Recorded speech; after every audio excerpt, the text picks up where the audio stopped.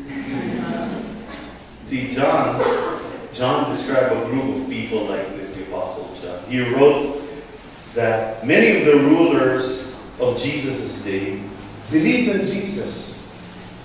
Many of them. You'll see that in John chapter 12. You might want to open your Bibles. John 12. Look at verses 42 to 43. Okay? Pero pag binasa mo yan sa John 12, 42 to 43, yes, there were rulers who believed in Jesus, but, quote, were not confessing Him for fear that they would be put out of the synagogue. Nakatakot sila, baka hindi na tayo makapasok sa synagogue. And then binigyan ni John yung dahilan.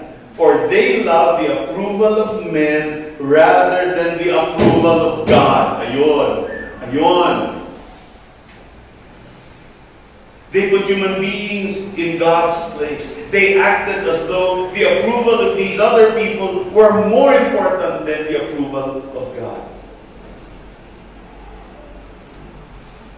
Let me just say this, guys. When your life on earth has ended and you stand before God, guess what? It's not going to matter whether you have a fan club here on earth.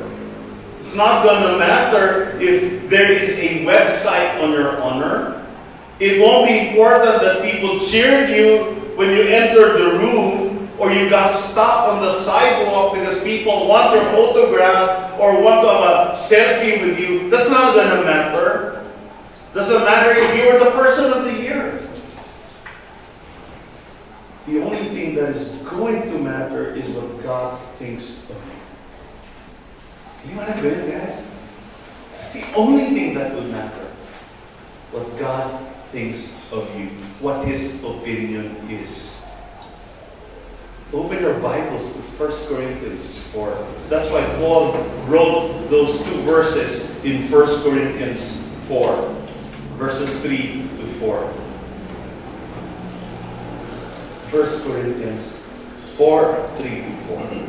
Sabi ni Paul, to me, it's a very small thing that I may be examined by you or by any human court. Ang nabagay sa akin yan. In fact, I do not even examine myself, for I am conscious of nothing against myself. Alam ko, wala akong mali. In other words, sabi niya, mali ko bagay mo, i-judge nyo ko eh. Sa totoo lang. Ako nga, hindi ko dinajudge sarili ko. Dahil alam ko, wala akong ginawang mali. Watch this. Yet, I am not acquitted by this. I am not made innocent by my own assessment. In other words, but the one who examines me is the Lord. Astig yung passage na yan, guys. Paul was telling these people, you have all your opinions about me, but you know what? Doesn't really bother me in the end. What you think of me is a small thing, because you're not my judge. What matters is what God thinks. Amen?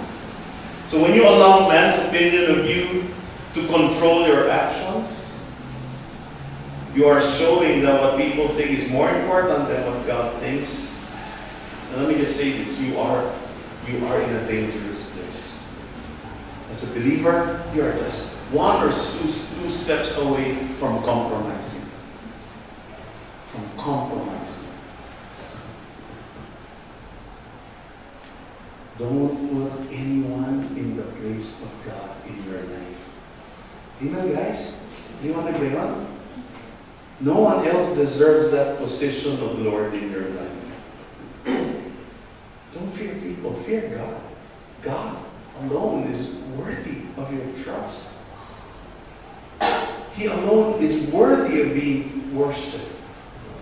Let me ask you, those people na tinitingala ninyo, those people na whose approval you always are hoping for, let me ask you, will any one of them die for you after you sinned against them?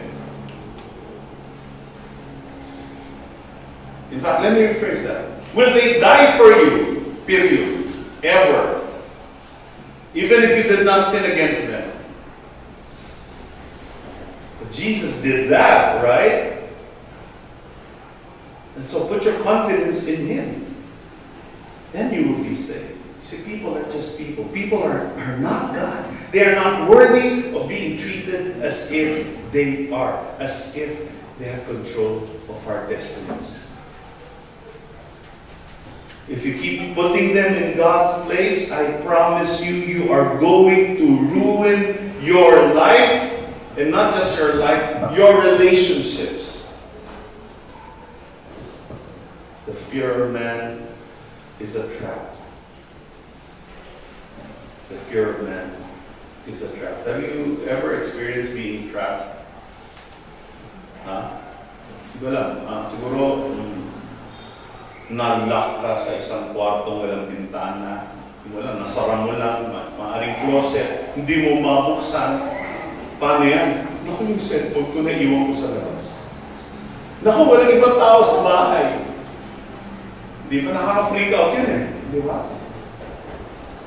Kung maaaring naglalaro kayo, hide and seek, nagtago ka sa loob ng baul, nalaman ng mga kaibigan mo na sa loob ka ng baul, no? Yung ginawa ni Carl, inupuan niya yung baul. Kumakato ka na niya, sumisigaw ka na, tawa lang ng tawa si Carl. Di ba? Minsan bubuksan niya yung baul para na makahinga ka, sumisigaw ka. Tapos sa tawa lang siya. Mga ilang minuto yun, pero parang ilang oras ang dating. I promise you, after that experience, hindi ka na maglalaro ng hide and seek. Maghahanap ka na ng papatay kay Carl. But it's no fun, right? Ever being physically trapped. But what is even worse is being trapped spiritually. Right? Feeling desperate, feeling hopeless. Knowing that you have problems that you cannot possibly overcome and that they are destroying you. Feeling powerless to do anything about them yourself. That's a form of trap.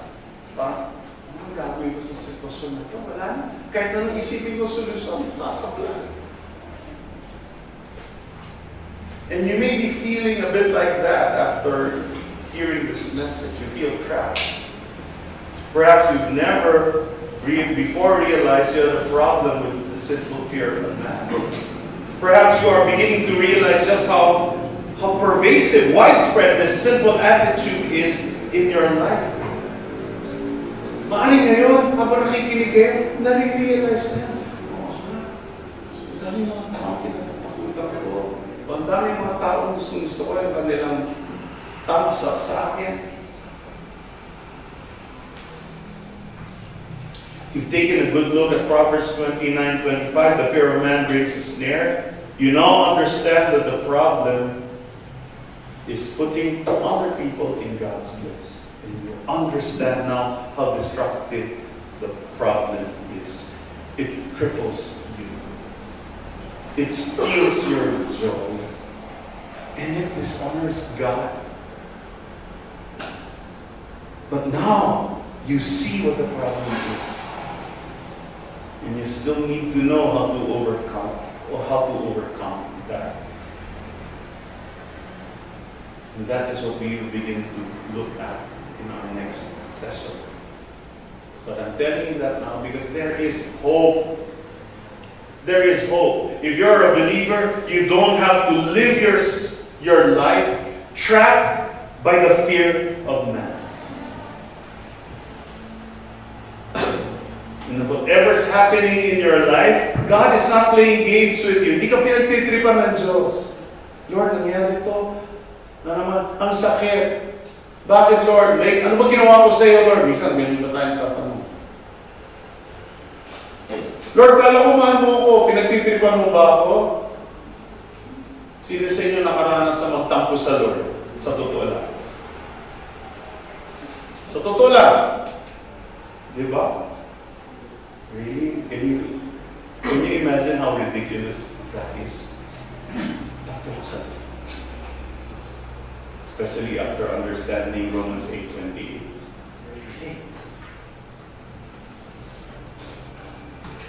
Hindi tayo nilalaro ng Diyos. 1 Corinthians 10:13 is a promise. Open your Bibles. 1 Corinthians 10:13. It is a promise. No temptation has overtaken you, but such as is common to man. Okay?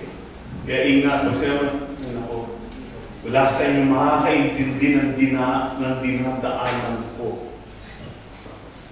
Really? Sabi na, and God is faithful, who will not allow you to be tempted beyond what you are able. So pag may hinarap kang tukso, ibig sabihin nun, Lord, kung kakapit ako sa iyo, kaya ko itong daigin. Okay? Kaya ko itong daigin. Have you ever thought about this? Meron kang kakilala. Tapos yung kakilala mo niya, may dinaanan ang bigat na sitwasyon o krisis. Have you ever experienced it? siguro kung ako yan, hindi ko na alam ang gagawin ko. Siguro kung ako yan, baka bumagsak na ng buo ang loob ko. Have you ever experienced saying that? Someone? Di ba? Let me just tell you, kaya saan dumaan yan, hindi ikaw. Kasi marahil, alam na Diyos siguro ako yung natin. That's actually the first promise. Okay? But then, hindi pa tapos yan. Because if God says the fear of man brings a snare, you can be confident because the rest of that passage says that He will make a way of escape. When temptation faces you, temptation to fornication, temptation to pornography, temptation to lie, okay? There's a way out. And the way out is not singing sapagkat ako'y tao lang. The way out is to say, Lord, deliver me from this temptation. I want to obey you. I don't want to obey this temptation. I want to obey you. You know what? God will not lose time in giving you the grace and strength to say no to that temptation. Why do I fall, Pastor, kung gano'n? Because really, how many of you pray when temptation is right there? May umaway sa'yo. Pinagsisigaw ka ng ganyan. Ano yung tukso mo doon? Anong tukso mo? Ha? Sumabat. Okay, anong klase sabat? Sasabayan mo yung tono. Sisigawan mo rin. Di ba? Or worse, suntukin mo na lang para tumahimik na. Di ba? Patala ko dahil Christian ka, hindi mo gagawin yun. Pero marahil ang gagawin mo, sasalutin mo rin. Mataas din ito. Di ba? The temptation to get back is strong. And we get back, let me promise you this. You know why? Because at that moment, we don't stop and pray to the Lord and say, Lord, ayoko siyang sagutin, ayoko sabayan, tulungan niyo po ako. I cling to you. Because I promise you, if you do that with all your heart, at that moment, hindi ka basta-basta babawi at sasabayin yung tao. Di ba? But let's face it, ang sarap kasi minsan magalit eh. Sasagutin ko na ito eh. Pag sinutukin, pag bumigay ka, sarap eh. Diba? Come on! Let me tell you this. Okay? That's basically what the devil wants you to do. He wants you to do what is easy and what is masarap. And that's what sin is. It's easy and it feels good. That's the temptation to sin. Right? But you see, you don't have to be trapped forever. Because God is there, made a way of escape. And that way of escape is to trust Him, to call upon Him and say, Lord, I'm good. That is one of the most practical counsels I could ever give you when you're faced with temptation. I want this to be clear. I'm about to end this. The only way you will be able to apply these instructions to your advantage that I have shared with you is if you are a believer. That's the only way. Because you have a personal relationship with Christ. You have the Holy Spirit, who when you rely on Him will give you strength to prevail. If you are an unbeliever, you can attend this church, you can attend this fellowship for the next 1,000 years. You still won't have the Holy Spirit. You won't have the power to obey. Kaya hindi ako nagkakasal ng isang unbeliever sa isang believer. Why? Kasi yung believer na yun, insane. Hindi ako nagkakasal ng dalawang unbeliever kasi lahat ng uutos ng Diyos, hindi nila makakayanan yan. Diba? Kung parang sa sinasabi ni Peter, remember, in the Gospel of Luke, tinanong ni Peter, Lord, how many times should I forgive? 7 times? No, 7 times. 70 times 7 times. Isipin mo nga ito. Asawa mo, kasintahan mo, 7 times naging unfaithful sa iyo. Habang girlfriend ka o boyfriend ka, 7 times nagkaroon ng kaibang karelasyon. Talaga, I promise you, sa pangalawang beses pa lang, baka hindi mo na matiis yun. Break na tayo. Or, babawi ka. Ako din. Kung ikaw 7 times ako, 8 times. Right? Hindi mo kakayanin yun. Eh sabi ng Lord, no, 70 times 7 times. The only way you can do that is if you have the Spirit of God in you. And so, if you're an unbeliever, you have bigger problems than just the fear of man. You need to repent of your sins and turn to Christ. Only in Christ will you discover the resources to deal with the fear of man. But having said that, even if you are a believer, you need to understand that although God has given you all the resources that you need, overcoming the fear of man will still require great effort on your part. Hindi madali yun. Okay? Please don't get the impression na madali lang pala basta umasa ka sa Panginoon. No. Because saying no to yourself is one of the hardest things to do. Right? Saying no to yourself is one of the hardest things to do. But if you want to obey God, it starts with saying no to yourself and saying yes to God. It will require a battle on your part. You won't magically get rid of sinful fear simply by going through the rest of the series. You must discipline yourself for the purpose of godliness. Discipline yourself. You need to every now and then say, Lord, no, it is you that I fear, not them, not him, not her. It is you, Lord. And that's why in the next several sessions we will learn the Bible's solution to sinful fear. Meron na tayo nakikita niyan dito, no? But we will be more focused on that. What is the Bible's solution to sinful fear? See, the process won't be easy. It's natural to try to change just by working on the externals. Yun ang problema. Magbabago na ako. Ano binago mo?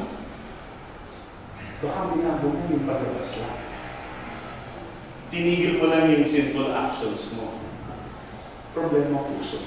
Puso, hindi na bago, I promise you, uulit-ulit yung sin. Yeah, that is one of the foundations of biblical counseling. You bring the counseling to the root of their sinful actions. You just don't deal with the action. And if you have children, or if you hope that you will have children one day with your own families, you just don't deal with their behavior. You go to the root. Kapag pinalo mo yan, hindi mo papaluin yan dahil nagsulat sa dingding. Papaluin mo yan dahil inutos mo, hindi siya sumunod. There is rebellion, anak, sa puso mo. So it won't be easy. It's not natural for us to try to change from the inside out. But, guys, that's the only true way to change. If you're going to truly overcome the fear of man, by God's grace, you must stop dealing with the externals alone and start dealing with what is going on in your heart. And that's why, and I end with that, because this is what this section is all about. Getting to the heart of the problem. And the last possible route is idolatry. Idolaters na yung approval ng tao. Yung thumbs up nila, yung pag-heart nila sa post mo. Baka idolatry na pag nakita mo sumimangon o gumanon doon sa post mo. Takot ka doon. Amen? Buhay pa kayo? Let's pray. Father, thank you, Lord. Oh Lord, in your providence, you are facing us, Lord, with the attitudes of our hearts, the tendencies and inclinations of our sinful hearts, Lord God. And I know, Lord, that at many, many points, Lord, mabigat po ang mensahe ito. Because you confront us, Father. And yet that is how much you love us. That is how much you love your children. You don't want us to continue in idolatrous sin. And Lord, you want to call us to trust you more deeply, to learn to rest in you, to put all our hope in you, to seek your help, your approval, to love what you think of us, Lord, more than what others might think of us, much more. And so, Lord, search our hearts. Kung madami po kami mga idols that produce this kind of fear of man, Lord, bring them to our realization, and by your grace, Lord, grant us the grace to confess and to repent of these things, Lord. That you might truly be God in our lives. Maraming salamat, Lord. We just praise you, we give you glory. In Jesus' name.